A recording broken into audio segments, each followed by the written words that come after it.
नमस्कार, online notes नेपालमा यहाँलाई स्वागत छ। आज हामीहरू जुम एपबाट मिटिङ कसरी जोइन गर्ने र कसरी आफू होस्ट भएर एउटा मिटिङ कन्डक्ट गर्ने भनेर सिक्दैछौँ। योभन्दा अगाडि चाहिँ हामीहरूले जुम एप्लिकेसन डाउनलोड गर्न सिकेका थियौँ।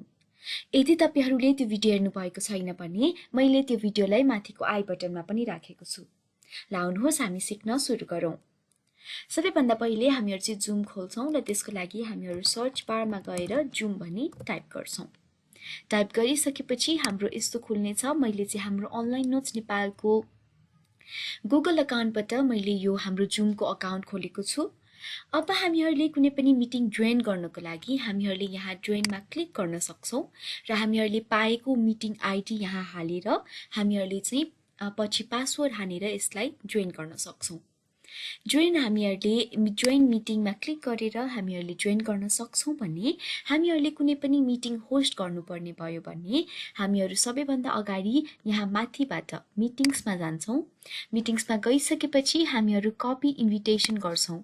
यहाँ चाहिँ हाम्रो इन्भिटेसन कपिड हुन्छ र हामीहरूले चाहिँ यो माई पर्सनल मिटिङ आइडी यो चाहिँ हाम्रो पर्सनल मिटिङ आइडी हो र हामीहरूले यसैबाट चाहिँ हामीहरूले कुनै पनि एउटा मिटिङ सुरु गर्दैछौँ। र हामीहरूले यसलाई एडिट पनि गर्न सक्छौँ। मैले यहाँ एडिट भनेर क्लिक गरेको छु र हामीहरूले चाहिँ हाम्रो पर्सनल मिटिङ आइडी चाहिँ यदि हाम्रो प्रो युज गर्दैछौँ भने मात्र हामीहरूले एडिट गर्न सक्छौँ, नभए हामीहरूले गर्न सक्दैनौँ र पासवर्ड चाहिँ हामीहरूले हाम्रो इच्छा अनुसार चेन्ज गर्न सक्छौँ।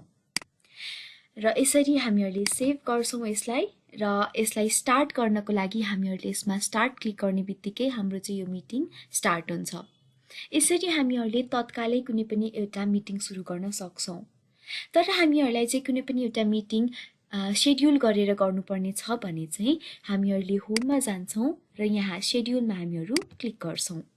सेड्युलमा क्लिक गरिसकेपछि हामीहरूले चाहिँ जस्तो आजको डेट हाम्रो जुलाई 14 रहेको छ र जुलाई 14मा हामीहरूले स्टार्ट गर्छौँ र कति बजे सुरु गर्ने भन्दा हामीहरू चाहिँ 1 PM मा सुरु गर्दैछौँ र हामीहरूले ड्युरेसन पनि चुज गर्न सक्छौँ। जस्तै 45 मिनट हाम्रो इच्छा अनुसार हामीहरूले चुज गर्न सक्छौँ र चुज गरिसकेपछि हामीहरूले यहाँ टपिक्स पनि हामीहरूले आफ्नो इच्छा अनुसार राख्न सक्छौँ। र अब म यहाँ सेड्युल गर्छु र सेड्युलमा गरिसकेपछि हामीहरू चाहिँ हाम्रो क्रोममा जान्छौँ। यो क्रोममा जान्छ र हामीहरूले क्यालेन्डरभित्र जान्छौँ हामीहरू र यहाँ हामीहरूले चाहिँ जुमको आइडीहरू हाम्रो पासकोडहरू यहाँ देख्न सक्छौँ। यसरी हामीहरूले कुनै पनि एउटा जुममा सेड्युल गर्न सक्छौँ मिटिङहरू। जस्तै अहिले हामीले यहाँ पनि देख्न सक्छौँ हामीहरू मिटिङ्समा गयौँ भने पनि हामीहरूले अनलाइन नोट्स नेपालको जुम मिटिङको सेड्युल पनि देख्न सक्छौँ। र हामीहरूले सेड्युल गरेको मिटिङ स्टार्ट गर्नलाई हामीहरूले यहाँ स्टार्टमा क्लिक गर्ने बित्तिकै हाम्रो मिटिङ चाहिँ सुरु हुन्छ। यसरी हामीहरूले जुममा मिटिङहरू जोइन गर्न सक्छौँ र आफू एउटा होस्ट भएर कन्डक्ट पनि गर्न सक्छौँ। आशा छ तपाईहरूलाई यो भिडियो मन पर्यो होला। मन पर्यो भने लाइक, कमेन्ट र सेयर गर्न अवश्य नभुल्नुहोला। साथै हाम्रो यो च्यानल अनलाइन नोट्स नेपाललाई सब्स्क्राइब गरी हामीसँगै कनेक्टेड रहनुहोला। धन्यवाद।